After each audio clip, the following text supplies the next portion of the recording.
Bien, y en estos días definitivamente mucha gente decide ir a pasear al campo, por ejemplo. De los que nos quedamos, podríamos decidir, bueno, estar en nuestro jardín, sembrar nuevas matas, y esto de alguna manera hace que se alboroten diferentes alergias. Por eso quisimos tener aquí en nuestra compañía al doctor Carlos Estrada. Doctor, muy buenos días. Igualmente, Patricia, gusto saludarte. Un saludo para todos. Creo que este tema es importante no solo por el hecho de que vienen tal vez un descanso en Semana Santa, sino también porque muchas veces cuando ya cambia el clima aprovechamos Empieza a llover.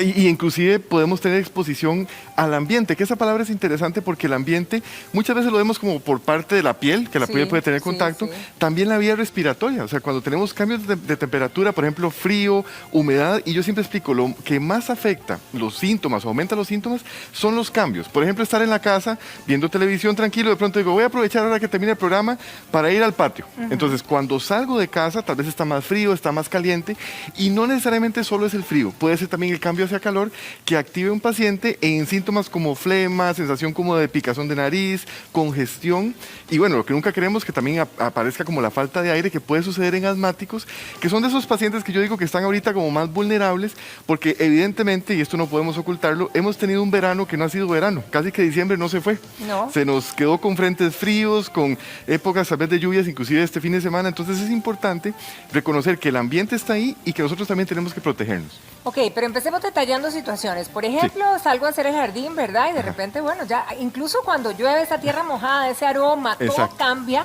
Y estoy, digamos, haciendo contacto con ciertas matas y me sale un sarpullido, se me enrojece. En este tipo de cosas, ¿qué debería de hacer? Ok, lo primero es reconocer que la piel es como una tela, como un cobertor que tenemos. Entonces, mucha gente asocia como el sarpullido con una infección, por ejemplo. Entonces, lo primero es lavar la superficie, porque puede ser que tengamos restos, sea del material, de la partícula, o inclusive si fue algún agente que tuvimos contacto directo. Entonces, lavar la superficie. Si se mantiene la irritación, lo más probable no es una infección, sino más bien una reacción alérgica, que es el tema que estamos tocando hoy. En ese momento, en piel tenemos una ventaja. La piel se puede tratar localmente, en este caso vamos a utilizar antiinflamatorios locales, o también podríamos echar mano de algún antialérgico. Esto es muy importante tener claro, que yo siempre explico, los antialérgicos inyectables no son la primera opción, porque tengo mucho paciente que dice, doctor, como tengo un brote, me fui a la farmacia que me inyectaran. Recuerden que esa no es una buena práctica. Lo ideal es tener esa consulta dirigida a, ¿será que solo es ese sarpullido o será que está aumentando y tenemos que frenarlo con una estrategia más agresiva? Claro. Ahora, ¿qué pasa, por ejemplo, con lo que mencionó usted, verdad? Con que se me empiezan a llorar los ojos, empiezo con aquella famosa rinitis por esos cambios de temperatura. Y claro, ahora estamos frente a un virus que nos tiene alerta y que nos tiene preocupados. Entonces, ¿cómo no, además, confundir qué hacer de manera inmediata? Esa es una pregunta muy frecuente en este momento, porque como ya estamos conviviendo con este famoso virus, también se presenta la duda de, ¿será que estaba regando el jardín y me dio coronavirus? Porque tengo síntomas, estoy con flema, me siento mal. Hay que diferenciar que las alergias, primero, tenemos claves para separarlas del virus. Primero, una alergia no da fiebre. No da fiebre. Entonces ahí tenemos una forma de diferenciar. Segundo, con una alergia usualmente va a ser la incomodidad en la nariz, la picazón, la tos, pero no vamos a tener cansancio, sensación como de que tengo que estar en cama, que eso es importante también. Y por mucho, cuando tengamos a un paciente que tiene mayor actividad, por ejemplo, falta de aire, no solo pensemos en un virus, pensemos también en, por ejemplo, un asmático, que puede ser que salga del jardín, se activa e inicia con síntomas. Entonces, formas de diferenciarlo, pensar que en Costa Rica, un país húmedo, tropical, con esta exposición a cambio de temperatura, es más probable, qué importante lo que voy a decir ahorita, es más probable que sea una alergia a que tengamos una actividad por virus. ¿Por qué? Porque en este momento todos los chicos se están exponiendo a mucho cambio. Van a salir tal vez el fin de semana, regresan a casa, ya están saliendo a trabajar, que es parte de esa convivencia, se exponen a aire acondicionado y tienen síntomas. Entonces la clave está en pensar siempre, ¿será que esto ya me había pasado? ¿Será que hace unos años, cuando empezó la época de lluvias, me sentí mal? Y si eso es la respuesta a la pregunta, es importante saber que tal vez ese patrón de alergia se está activando y no pensar en un virus. Yo siempre digo a mis pacientes, si usted tiene la posibilidad de pensar que esto ya había pasado, probablemente no sea un virus, sino que es parte de su patrón, y ahí le damos tratamiento enfocado a prevenir, protegerlo, porque lo que uno quisiera es que también las personas no se sientan como encerradas en casa, sino que salgan a hacer el jardín, que salgan a pasear, pero que estén protegidos, sea cuando está lloviendo, sea cuando hace calor o cuando hace frío. Ahora, doctora, hay gente que reporta, por ejemplo, que le salen ampollas, ¿verdad?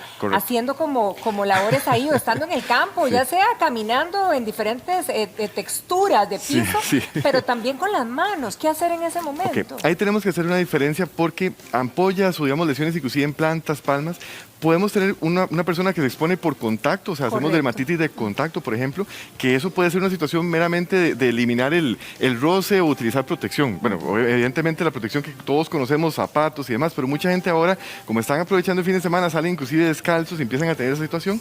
Y en las manos es muy importante la protección. Tenemos mucho trabajador, por ejemplo, que se expone sin guantes, o sea, sin protección, y pueden iniciar con brotes o lesiones. Ya cuando las ampollas son recurrentes o inclusive se asocian a enrojecimiento, tenemos que tener cuidado, porque puede ser que sea una alergia, podría también haber una infección, que esto es importante, especialmente en pacientes diabéticos, pacientes que han tenido recurrentemente infecciones en piel. Cuidado cuando ven ampollas, porque tengo pacientes que me dicen, doctor, como era una ampolla, yo me confié, inclusive me la manipulé, me la estallé. Ay, con agujas calientes. Sí, o con alcohol, o aguja con alcohol para que estuviera más limpia. Cuidado, porque recuerden que las ampollas son una manifestación de la piel cuando está inflamada, y si yo empiezo a manipularlas, podría más bien o deteriorar la condición o inclusive llevar una infección en ese sitio. Ahora, doctor, ¿qué pasa, por ejemplo, con las personas que ya de alguna manera son alérgicas al polen, ¿verdad? Pero se van a paseos, incluso ahora, muchos hoteles, no digamos el campo, la playa, hay muchos hoteles o lugares que tienen mucha vegetación.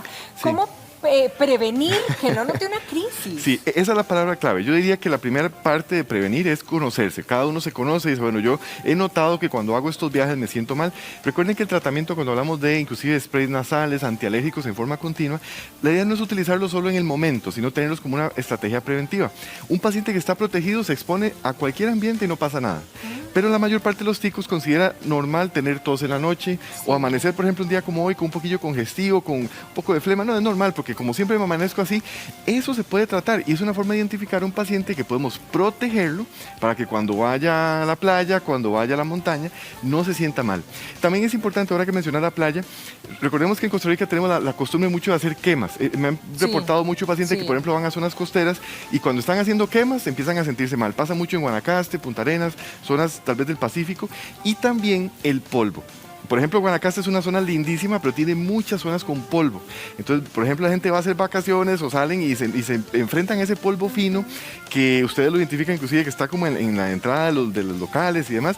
Ese polvo también puede irritar y por eso siempre invitamos a que el paciente esté estable, especialmente pacientes asmáticos. Quiero hacer un comercial porque el asmático es un paciente que con cualquier estímulo puede terminar con falta de aire y qué feo terminar unas vacaciones, un descanso sintiéndose mal o en una crisis, y eso lo podemos evitar con tratamiento preventivo. Ok, pero ¿cómo sería? Primero que todo, bueno, hablemos de los aerosoles, de las bombitas, de todo aquello que compramos, ¿verdad? Para calmar situaciones como estas. Primero, si esto es positivo, ir a la farmacia ahí donde esté yo de paseo, ¿verdad? Y recurrir a lo que pueda. ¿O cómo hago un plan preventivo con alguno de estos? La palabra clave es la que acabas de utilizar, el plan, digamos una estrategia. Esa estrategia se diseña con una valoración médica. Esto es importante porque mucha gente va tal vez a la farmacia y dice, no, como estoy con alergia, yo ya aprendí en el programa que mejor voy y me compro un antialérgico. Cuidado. Por ejemplo, suele pasar y es algo que es parte de nuestra cultura. ¿Qué sucede? Los antialérgicos son diferentes. Por ejemplo, tenemos antialérgicos muy buenos para piel, otros para nariz, otros para pulmón. Entonces esa estrategia se diseña y también, como bien mencionabas, por ejemplo, en un paciente que es asmático, tenemos inhaladores de siglo XXI, así les llamo yo, que permiten estar en una vida normal, sintiéndose bien y no tal vez como amarrado a estar siempre nebulizándose, oyendo a crisis. Entonces, las estrategias son diseñadas según su médico tratante y también entendiendo, esto es importantísimo, que la base fundamental es apagar la alergia. Y esto lo hago como un comercial especialmente para mujeres. Tenemos tratamientos que ayudan muchísimo a que la mujer, especialmente en edades ya posmenopausia o mujeres que han estado muy alérgicas inclusive antiinflamatorios, que saben que tienen un perfil alérgico, les frenamos la alergia y diseñamos la estrategia para que estén bien de nariz y bien de pulmón. O sea, es una estrategia más que medicamentos al azar. Ahora, los anteojos oscuros, los lentes oscuros, ¿verdad? Nos pueden ayudar, sea donde sea que estemos. ¿Realmente son recomendados? La protección, vamos a verlo así, la protección contra la luz. En ese sentido, ustedes salen de casa y tal vez no pensamos en luz ultravioleta que puede dañar a la piel, que ya hemos tenido esa cultura. Los ojos también se pueden dañar. Claro, entonces aquí el anteojo con protección a la luz ultravioleta permite que la retina y también la parte de la córnea esté menos expuesta a esas lesiones. Esto es importante porque no es parte de nuestra cultura. O sea, nosotros no tenemos esa cultura de estar protegiendo los ojos. Claro. Inclusive salimos, tal vez inclusive en la parada del bus y volvemos a ver hacia el cielo y no nos imaginamos que el sol está pegando directamente. Entonces es como un tema de prevención. El polvo, ¿verdad? También, que el polvo y también, vean qué importante, los anteojos oscuros visto como, no como algo de moda, sino más bien un tema de protección, eventualmente en un paciente que se expone continuamente al sol, en el campo, por ejemplo, sería una estrategia interesante también para que no tengan contacto directo contra el reflejo. no sé si lo han notado, pero cuando una persona, por ejemplo, va viajando y ve el reflejo del piso, lo demás, le genera molestia. Ese brillo también pueden evitarlo en una forma práctica, inclusive no tiene que ser costosa, ni tampoco de moda, ni demás, pero por lo menos que tengan esa protección. Excelente, doctor Estrada, muchísimas gracias por todas estas recomendaciones. A prevenir entonces y que pase un feliz fin de semana. Igualmente, Patricia, muchísimas gracias. Saludos a todos. Mero.